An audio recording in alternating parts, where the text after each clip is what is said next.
Hi, everybody. I'm Julie Kurtz with the Center for Optimal Brain Integration. And one of the things we love to do is meet people out in the field who are doing amazing work, especially amazing work about reducing stress in schools and being navigators of children's nervous systems, and especially prioritizing connection relationally with kids before we correct, direct, punish, blame, shame. And I met this amazing person. Her name is Sissy Stone, and I just want to share with you a little about her. She works in an elementary school.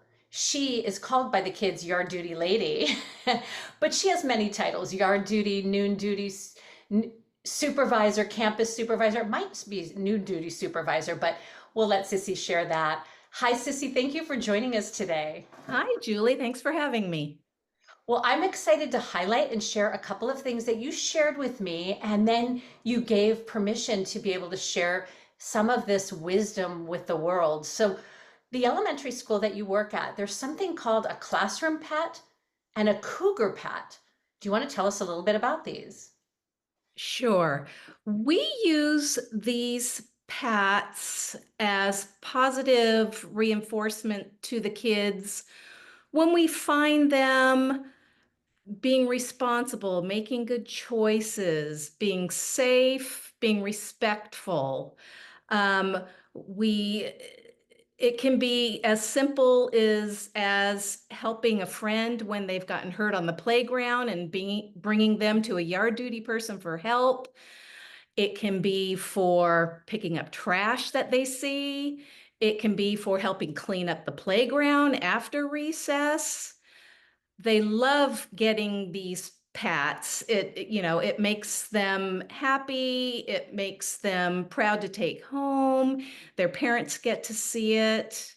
The yellow in the classroom pat, we use generally at lunchtime if your friends sit at their classroom tables for lunch and you find that it's getting loud, we break out the classroom pats. They see us walking around, and we use it to kind of bring down the temperature outside at the tables. And we look for classes that are, following the lunchtime rules, talking quietly with their neighbors, eating their lunch, not getting up and walking around.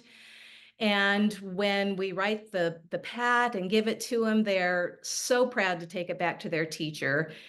And quite honestly, their teachers are very proud of them too.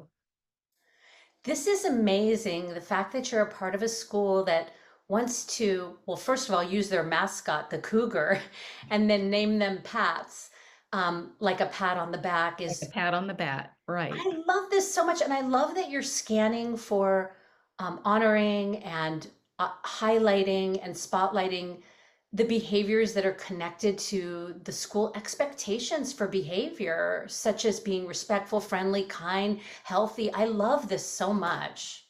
Right. It's so easy to go out there and just look for things that they're doing wrong and telling them stop doing this, stop doing that.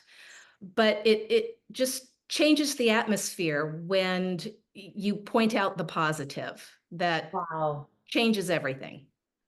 And it changes everything too because we're building positive connections with them. We're highlighting the positive rather than spending our whole time correcting and directing and putting fires out.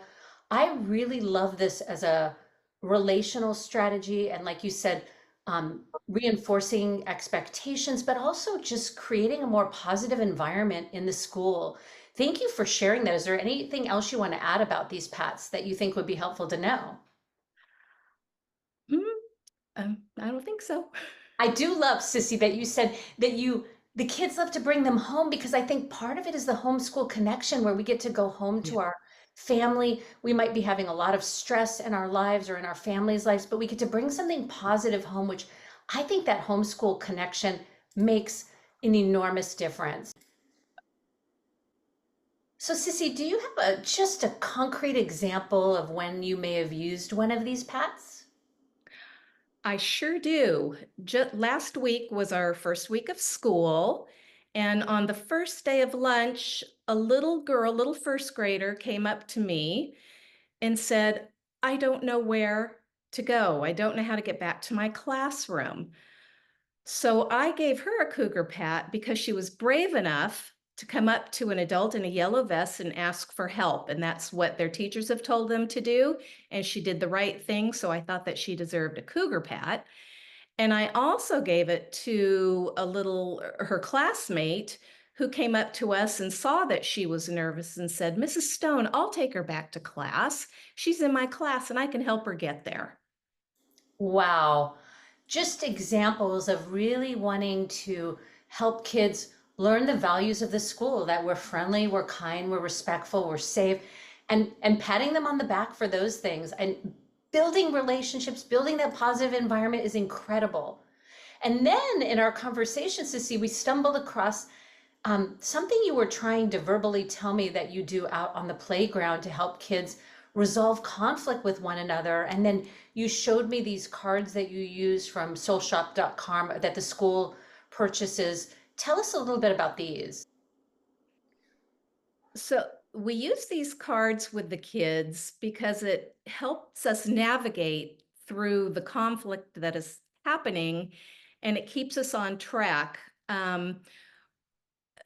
For the adult that's navigating through this, it's very easy to get sidetracked. So these cards really help us when the person is hurt. They get to say, I feel sad when you call me a name, or I feel hurt when you push me that hard when we're playing tag. And then the person that did the hurting can respond by saying, I hear what you heard me, and I know that I hurt you, and we can just go back and forth and try and solve the conflict. And these cards also help the kids navigate through the conflicts later on when they've gone through it enough times. They know how to say these I messages and deal with the conflict without an adult. Oh my God, I just wrote down three amazing things you said. One is it's easy for the adult to get sidetracked. And the way that I would define that is to find out who's right or who's wrong, or to punish them for behaviors or challenging behaviors, or blame, shame, or criticize. And then you said something else, which is it is helping the kids stay on track. And the way that I would interpret that, and you can tell me at the end if I'm wrong, is to keep them from hurting each other or continuing down the path of dysregulated behavior where they cause harm. And then the last thing you said, which was amazing to me, is the more you do this with them, I'm going to use my own words, they develop a habit. So when we walk a new pathway over and over, we develop a habit, which is exactly what we want kids to learn when they grow up, is how to resolve conflicts in ways that are going to take the higher road, the higher path, and be healthy rather than harmful. Did I get all that right? Absolutely. Oh my God, this is so amazing. Congratulations to you for growing humane beings. I love this. So, just curious, not to put you on the spot, might you have a story about how you use this specifically with one student?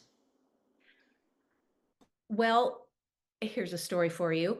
Um, the kids were playing Gaga Ball, and one of the kids scraped his knuckles while playing Gaga Ball, and another kid kept, he wasn't making fun of him, but he kept saying, Hey, Knuckles, good shot, or Hey, Knuckles, do you want to play with us? This kept going on. He kept calling him Knuckles for a couple of days. And finally, the kid came to me, or the student came to me and said, I don't like it when he calls me Knuckles. He's hurting my feelings. And I said, Well, let's go talk to him about it. So I brought out the cards. We talked about it, and the student whose feelings was hurt said, I feel sad when you call me Knuckles. It hurts my feelings when people do that. And the student that was calling him that, he thought it was a cool nickname. He had absolutely no idea that he was hurting the other student's feelings. So working through this conflict helped everybody understand how everybody was feeling. Dang, if we had more of you on the planet, Sissy, we would probably have a better future of kids that grow up to be adults that know how to be in relationships, that know how to be in the workplace, to communicate how they feel rather than acting out in what we call fight, flight, freeze behaviors. So I just want to thank you for taking time to share this wisdom. I think it's absolutely amazing. I really appreciate you and all that you do at your elementary school. Thank you so much. Oh, thank you, Julie.